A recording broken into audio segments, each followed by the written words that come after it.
ये कहानी काफी आगे की वजह जहाँ हर चीज मॉडर्न एडवांस्ड है और इंसानों की सहूलियत के लिए आसपास की हर चीज एआई है जो इंसानों की मदद करेगी हर काम करने में। एआई यानी आर्टिफिशियल इंटेलिजेंस जो एडवांस टेक्नोलॉजी होती है जिसे कंप्यूटराइज सिस्टम से बनाया जाता है, जिसे रोबोट आपके सारे काम करते हैं। ये भी सब इसलिए कर सकते हैं क्योंकि ये रोबोट की तरह काम करने वाली मशीन्स होती है। कैसा भी काम हो इंसानी जिंदगी का, ये सब मुमकिन कर सकते हैं। अब इस एडवांस दुनिया में हम कहानी की मेन कैरेक्टर रेचल नाम की एक लड़की को देखते हैं। उसके घर की भी हर एक चीज एआई थी जो पूरे घर को, यहाँ तक कि रेचल को भी चेक करके बताती है कि तुम्हारे घर की हर एक चीज बिल्कुल सेट है और तुम्हारी सेहत एकदम फिट है। जिसके बाद रेचल ऑफिस के लिए तैयार हो जाती है। ये जब ऑफिस गई तो हमें पता चला कि वो भी एक एआई मशीन्स बनाने वाली कंपनी में काम करती है और वो काफी अच्छी पोस्ट पर है। घर में हम उसके हस्बैंड को देखते हैं जो एक ऐसा साइंटिस्ट है जो पेड़ पौधों के बारे में रिसर्च करता है, उन्हें उगाता है। पर क्योंकि हर चीज एडवांस्ड होने की वजह से उसका ये काम भी एआई ही करती है। रेचल के हस्बैंड ने एआई की मदद से अपने घर में बहुत सारे पौधे लगाए हुए थे और एक तरह का उसने ग्रीन हाउस बनाया हुआ था। क्योंकि एआई की वजह से वो फ्री ही होता तो अब वो एक कॉलेज में पढ़ाने लगता है। पर उसकी आदत इस एडवांस दुनिया में घुलने मिलने जैसी नहीं थी। वो अपने काम खुद करने का आदी था और ऐसे बार बार जब एआई उसके काम करते थे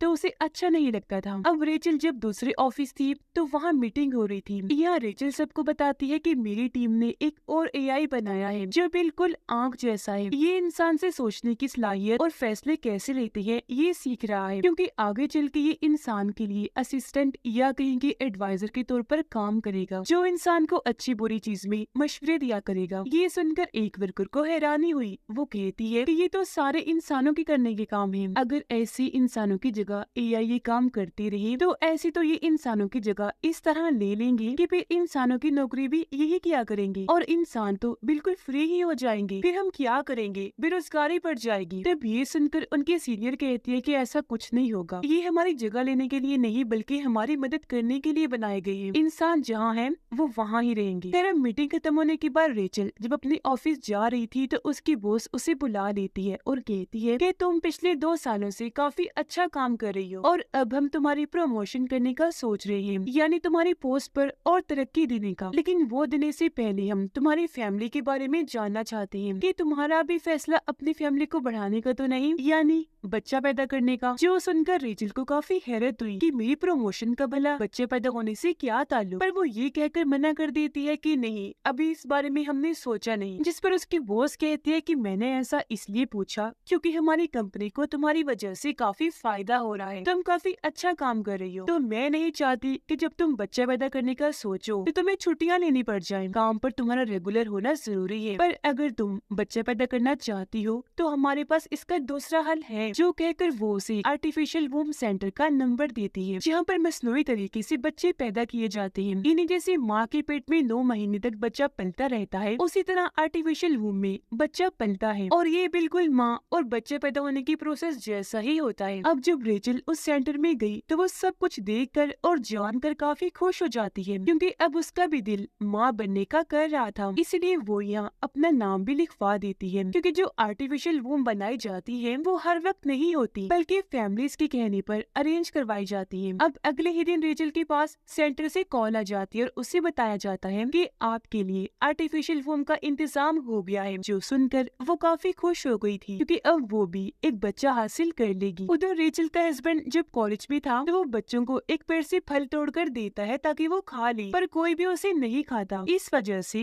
क्योंकि वो नेचुरल कुदरती तौर पर पेड़ से उगा था, न कि एआई की वजह से। जिससे यहाँ हमें समझ लगी कि ये लोग एआई में इतना खो गए हैं कि नेचर कुदरत को जैसे भूल ही गए हैं। अब रेचल आर्टिफिशियल बच्चे पैदा करने की खबर अपनी दोस्त को भी देती है जो सुनकर वो काफी खुश हो गई और पार्टी रखने का फैसला करती है। जिस पर रेचल कहती है मगर ये बात मैंने अभी तक अपने हस्बैंड को नहीं बताई क्योंकि वो इस एडवांस दौर में भी नेचुरल तरीके से चीजों को हासिल करने पर यकीन करते हैं। इस तरह चीजें हासिल करना उन्हें पसंद नहीं है क्योंकि उनका कुदरत पर बहुत यकीन है। अब इस सोच में वो पड़ी ही थी लेकिन फिर अपने डॉक्टर के पास जाने का सोचती है, जो भी और कोई नहीं बल्कि एक AI डॉक्टर था जो किसी बड़ी सी आंख जैसा लग रहा था। रेचल उसे कहती है कि मैं आर्टिफिशियल वूम से बच्चा कैसे पैदा करूं, क्योंकि मेरे हस्बैंड कुदरती तरीके से ये सब चाहते हैं, यानी मैं खुद माँ बनूं और बच्चा पैदा करूं। जिस पर AI डॉक्टर कहता है कि तुम अपने हस्बैंड को समझाओ, क्योंकि इस दौर में नेचुरल जैसी कोई चीज नहीं रह गई। तुम्हें इस बात से फर्क नहीं पड़ना चाहिए कि बच्चा कैसे पैदा हो रहा है, बस इस बात की खुशी मनाओ कि तुम लोग माँ बाप बनने वाले हो। जिसके बाद अब रेचल सब कुछ अपने हस्बैंड को बताने का सोचती है। शाम को जब वो घर आई तो बात करने उसके पास गई, लेकिन देखती है कि अभी मेरा हस्बैंड काफी परेशान है। वो रेचल को भी अपनी परेशानी बताता है कि आज बच्चों ने पेड़ का फ्रूट नहीं खाया, पता नहीं कैसा दौर आ गया है, लोग नेचर से दूर ही हो गए हैं। अब ये सुनकर रेचल अपना मन बदल लेती है और फिलहाल उसे कुछ भी नहीं बताती। अगले दिन फिर वो वोम सेंटर गई, जहाँ पर और भी कई सारी औरतें आई हुई थी। तभी यहाँ वोम सेंटर की हेड लिंडा आई, जो सबको बताती है कि हमने ये सेंटर इसलिए खोला क्योंकि इस दौर में बच्चे बहुत ही कम पैदा हो रहे थे, पर ये तरीका निकाल कर हम औरतों की मदद करना चाहते हैं ताकि बच्चा पैदा होने में कोई मसला ना हो। जो कहने के बाद वो सबको एक पॉट कैप्सूल दिखाती है जो काफी बड़े अंडे जैसा लग रहा था, जिसके अंदर ही बच्चा रहेगा और 9 महीने तक ग्रो करेगा, यानी उसके अंदर ही फल फूल कर बड़ा होगा। और जब बच्चा पैदा होने का वक्त आता है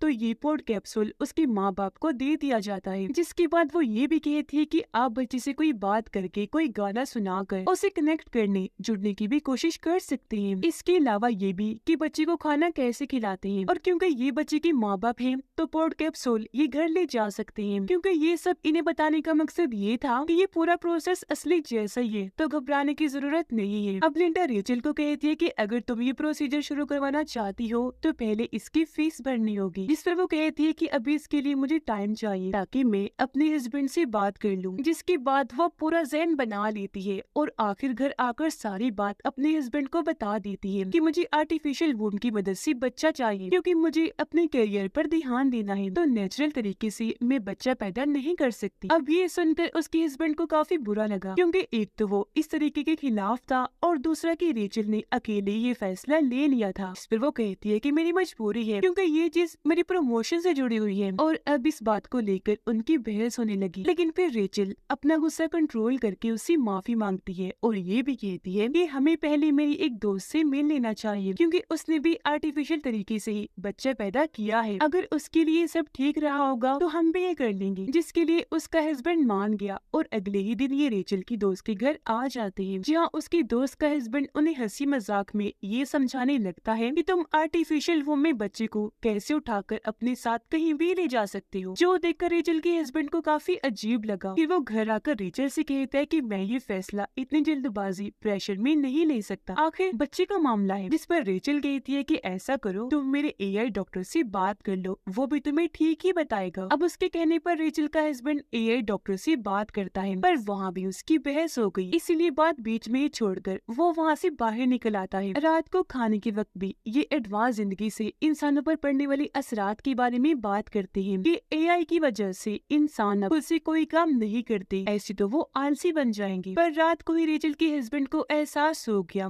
और वो उसे कहता है कि मैं जानता हूँ तुम ये सब हमारी फैमिली के लिए ही कर रही हो, और अगर तुम्हारी खुशी आर्टिफिशियल तरीके से बच्चा पैदा करने में है तो मैं भी इसमें राजी हूँ। और अब वो भी आखिर इस फैसले के लिए राजी हो गया। फिर अगले ही दिन ये लिंडा से मिलने जाती है, जहाँ वो कहती है कि अगर आपको लड़का चाहिए तो उसके लिए हमें आपकी और ज्यादा मदद चाहिए, मतलब आप दोनों को अपने जिस्म की कोई चीज देनी होगी। जिस पर रेचल कहती है कि नहीं, जरूरी नहीं कि लड़का ही हो, अब बच्चा होगा या बच्ची ये चीज हम नेचर पर छोड़ देते हैं। जिसके बाद इनकी बच्ची का प्रोसेस शुरू हो गया, जो उन्हें स्क्रीन पर दिखाया जा रहा था। हर चीज ठीक थी, यानी कि 9 महीने के बाद इन्हें बच्चा मिल जाएगा, जो सोचकर ये काफी खुश हो जाते हैं। अब रेचल उस ऐप के जरिए बच्चे से कनेक्ट होने जुड़ने की कोशिश करती है, जो उसे लिंडा ने बताई थी, जहाँ वो देखती है कि कुछ हफ्ते हो गए हैं पर बच्चे की ग्रोथ अभी इतनी नहीं हुई, जिस वजह से उसे परेशानी होने लगी। फिर रात को जब वो सो रही थी तो उसे एक सपना आया, जिसमें वो देखती है कि वो प्रेग्नेंट प्रेग्नेंट है और उसका बच्चा पैदा हुआ है जो कोई बेबी नहीं था बल्कि एक अंडा था। अब उसे ये सपना काफी अजीब लगा, जिसके बारे में वो अपने एआई डॉक्टर को बताती है, जिस पर उसका कहना था कि तुम्हारे इस सपने का मतलब यही हो सकता है कि अब तुम सच में माँ बनने वाली हो। इसके अलावा सपनों का ताल्लुक हमारी असली जिंदगी से नहीं होता, तो तुम इस पर ध्यान न दो। अब 6 हफ्ते गुजर जाती हैं, जहाँ ये लोग वोम सेंटर में गए। देखते हैं कि इनके बच्चे की दिल की धड़कन चलना शुरू हो गई है, जिससे इन्हें बहुत खुशी हुई। फिर लिंडा इन्हें इजाजत दे देती है कि ये पोर्ट कैप्सूल को अपने घर ले जा सकते हैं ताकि बच्चे से घुल मिल सके। घर लाकर रेचल का हस्बैंड पहली बार स्क्रीन में अपने बच्चे को देखता है, जिसे आज यहाँ उसे एहसास हुआ कि हमारा बच्चा आने वाला है और बाप बनने की उसे बहुत खुशी होने लगती है। वो बच्चे से कनेक्ट होने लगा, जैसे उसे कहानियाँ सुनाता है, अपने ग्रीन हाउस में लेकर जाता है। पर उसकी निस्बत रेचल इन सबसे कनेक्ट नहीं कर पा रही थी, क्योंकि उसे लग रहा था कि इस तरह बच्चा पैदा करके मैं ये एहसास खो दूंगी कि प्रेग्नेंट होने पर क्या होता है। वो जब पूल में नहाने गई तो एक प्रेग्नेंट औरत को देखती है जो रेचल का हाथ अपने पेट पर रखती है और उसे एहसास करवाती है कि प्रेग्नेंट होकर औरत को कैसा महसूस होता है, जो देखकर रेचल को उसके लिए काफी अच्छा लगा। पर अब उसे अपने फैसले पर पछतावा हो रहा था। फिर ये दोनों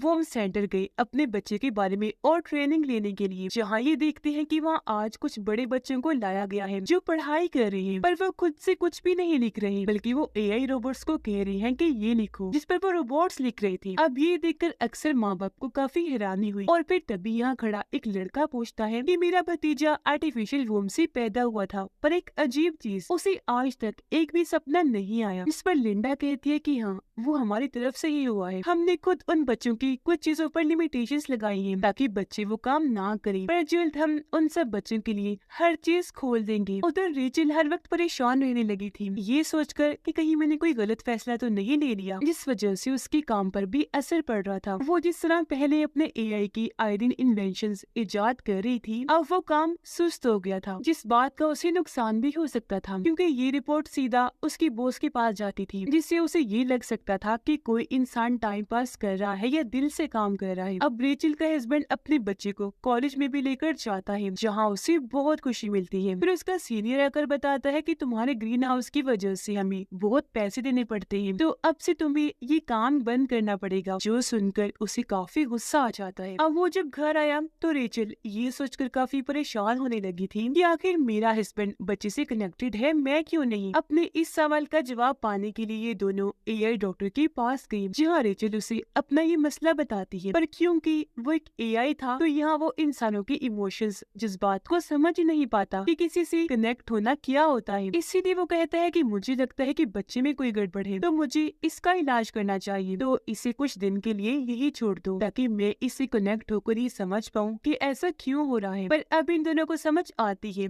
कि ये एआई है, तो हमारे इमोशंस को समझ नहीं पा रहा, इसलिए हमारा जवाब इसके पास नहीं, जो सोचकर ये यहाँ से चले जाते हैं। रेचल का हस्बैंड कहता है कि इसमें इतना परेशान होने वाली कोई बात नहीं है, तुम भी बच्चे के साथ वक्त गुजारो, फिर कनेक्ट हो जाओगी। ये सोचकर रेचल पोर्ट को अपने पेट के साथ बांध लेती है और ऐसे अगले दिन ऑफिस चली गई, पर उसे ध्यान नहीं रहता कि मेरे आगे पोर्ट बंधा हुआ है और वो गलती से सामने जाके टकरा गई, जिस पर सभी सीनियर्स उसे ऐसे घूरने लगते हैं जैसे उसने पता नहीं कितनी बड़ी गलती कर दी। अब थोड़ी देर के बाद रेचल की सीनियरों से कहती है कि तुम्हें पोर्ट कैप्सूल को घरे छोड़ के आना चाहिए था, जो कहकर वो उसे एक ऐसा कबर्ड दिखाती है जहाँ पर बहुत सारे पोर्ट्स पड़े हुए थे, जिनमें उन माँ के बच्चे थे जो सभी यहाँ पर वर्कर्स थी। सीनियर रेचल का पोर्ट भी यहाँ रख देती है, ये कहकर कि ऑफिस में सब काम करने आए हैं, इसलिए माँ को इधर अपने बच्चों से दूर रखना पड़ेगा, क्योंकि हमें ऐसी माएँ नहीं चाहिए जिनका ध्यान काम पर ना होकर अपने बच्चों पर हो, क्योंकि ये ऑफिस भी पूरा एआई था, तो इंसान के जज्बात की यहाँ कोई कीमत कदर नहीं थी। अब कुछ दिन के बाद इन्हें अपना पोर्ट चेकअप करवाने के लिए सेंटर में लाना पड़ता है। एक दिन रेचल को फिर से सपना आया जिसमें उसने अपने बच्चे को उठाया हुआ था और वो समंदर किनारे रेत में घूम रही थी। उसने बच्चे को अपने सीने से लगा लिया। इस एहसास को महसूस करके उसे बहुत अच्छा लगा, जिसके साथ ही उसकी आंख खुल गई और अब उसे समझ आई कि मैं भी बच्चे से कनेक्ट हो रही हूँ। और उसे ये अंदाजा भी हुआ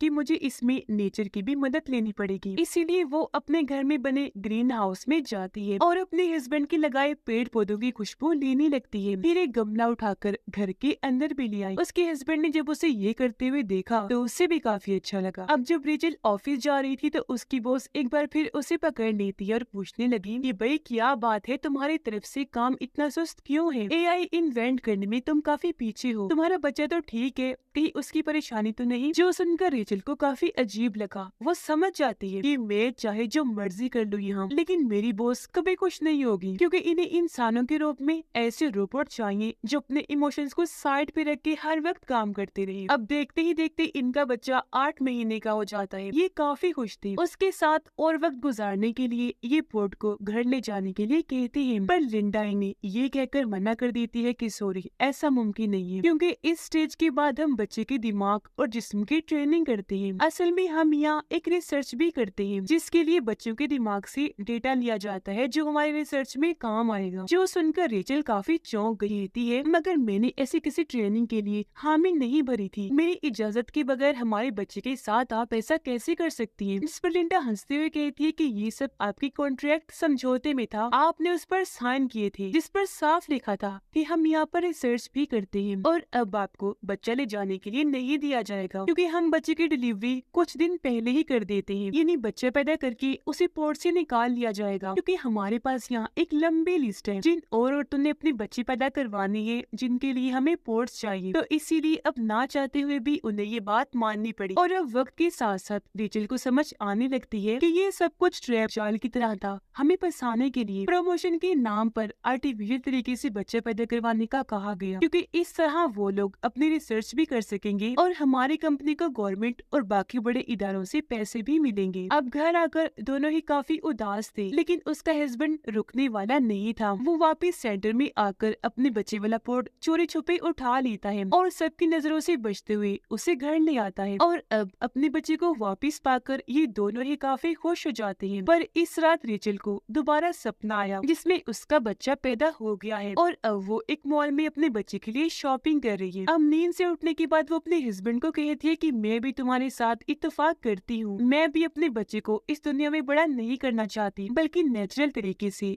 नेचर में बड़ा करना चाहती हूँ, जैसा तुम भी चाहती हो। इसीलिए फैसला करती है कि यहाँ शहर से दूर जो गांव में हमारा घर है, हम वहाँ चले जाएंगे जहाँ सब कुछ नेचुरल है अभी तक। पर इससे पहले उसका हस्बैंड आखिरी बार लिंडा से बात करने जाता है। कहने लगा कि आप हमसे और ज्यादा पैसे ले लें, लेकिन बच्चा 9 महीने के बाद ही पैदा होना चाहिए, जिस पर वो मना कर देती है। इसलिए अभी लोग गाँव वाले घर में ही जाने को सही समझते हैं और अगले ही दिन सफर पर निकल जाते हैं। इनका सफर काफी लंबा था, इन्होंने खूब इंजॉय किया, जिसके बाद ये अपने गाँव वाले घर में पहुँच जाते हैं। कुछ दिन इन्होंने यहाँ गुजारे और अब 9 महीने हो जाते हैं। एक दिन पोर्ट में ये देखती है कि बच्चा ऊपर नीचे हो रहा है, जिससे ये काफी खुश हो गई, क्योंकि अब कभी भी बच्चा पैदा हो सकता था। पर इसी रात अचानक ही पोर्ट का सिस्टम बंद हो जाता है, जिससे रेचल काफी घबरा गई। तब उसका हस्बैंड तसल्ली देता है कि परेशान ना हो, ये पोर्ट 2 दिन तक बिना एनर्जी के भी रह सकता है, बेबी खुद ही कभी भी पैदा हो सकता है। फिर अगले दिन रात को जब ये सो रही थी तो पोर्ट में से अचानक आवाजें आने लगी, यानी कि डिलीवरी का वक्त आ गया था, जहाँ बच्चा पैदा होकर पोर्ट से बाहर आ जाएगा। पर इसके लिए इन्हें कोड डालना था जो इन्हें याद ही नहीं था। ये परेशान हो गई, पर उसका हस्बैंड दिमाग लगाता है। वो बड़े ध्यान से पोर्ट के ऊपर वाला हिस्सा तोड़कर आखिरकार बच्चे को बाहर निकाल ही लेता है, जिसे देखकर ये दोनों बहुत खुश हो जाते हैं, क्योंकि उनका बच्चा सही सलामत पैदा हो गया था। ये सीन काफी इमोशनल था, इनकी आंखों में आंसू थे, क्योंकि आज आखिरकार वो माँ बाप बन ही गए थे और उनका लड़का हुआ था। और अभी वैसे अपनी जिंदगी गुजारने लगती है जैसी एडवांस दुनिया से पहले थी, यानी बगैर किसी मशीन की। कुछ दिन के बाद रेचल उस पोर्ट को बॉक्स में बंद करके सेंटर में भिजवा देती है और अब ये फैमिली क्योंकि पूरी हो गई थी तो हंसी खुशी अपनी जिंदगी गुजारने लगते हैं, नेचर की खूबसूरती में, एडवांस टेक्नोलॉजी के माहौल से दूर। और इसी के साथ इस फिल्म की